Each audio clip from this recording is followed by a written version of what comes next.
अभी आप सुन रहे हैं सुमन मलंगिया एंटरटेनमेंट को। डीजे सुमन मलंगिया।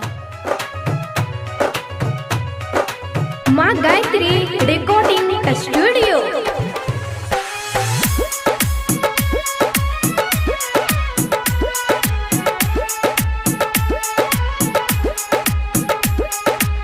अभी आप सुन रहे हैं सुमन मलंगिया एंटरटेनमेंट को।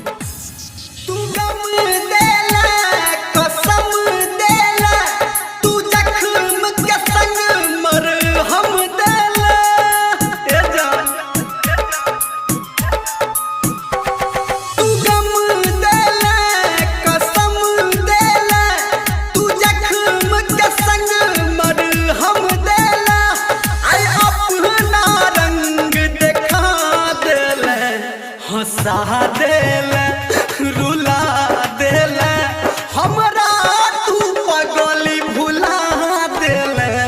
हंसा देल रुला देल हमरा तू पगली भुला देल। डीजे सुमन दीवाना, डीजे सुमन दीवाना, खाए अजीपुर गांव मलंगिया मधुबनी।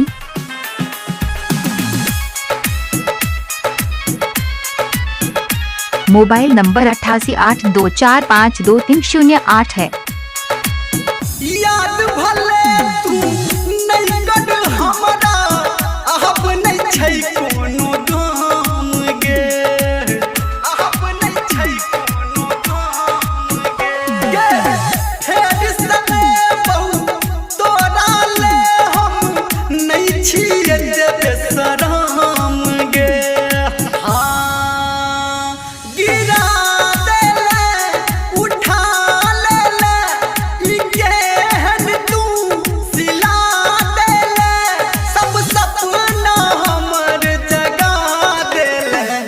हंसा देल रुला देल हमरा तू पगली भुला देल।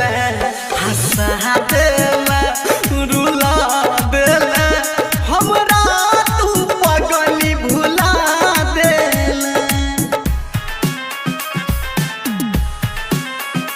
डीजे सुमन, डीजे सुमन, डीजे सुमन, खाए अजीपुर गांव मलंगिया मधुबनी। अभी आप सुन रहे हैं सावरिया म्यूजिक। पल के सब याद भेलै, पल के पे रखलौ सब दिन जान हम तोरा के। सब दिन जान हम तोरा के। धर्मेंद्र निर्मलिया के दिल में नहीं छै तोहर जोरा गे। हाँ हाँ हाँ जला जिंदगी में जोहर तू मिला देला। संजय गौतम के झुला देला। हंसा देला रुला देला हमरा तू पगली भुला देला। हंसा देला रुला देला हमरा। डीजे सुमन मलंगिया मधुबनी, डीजे सुमन, डीजे सुमन। मोबाइल नंबर 8882452308 है।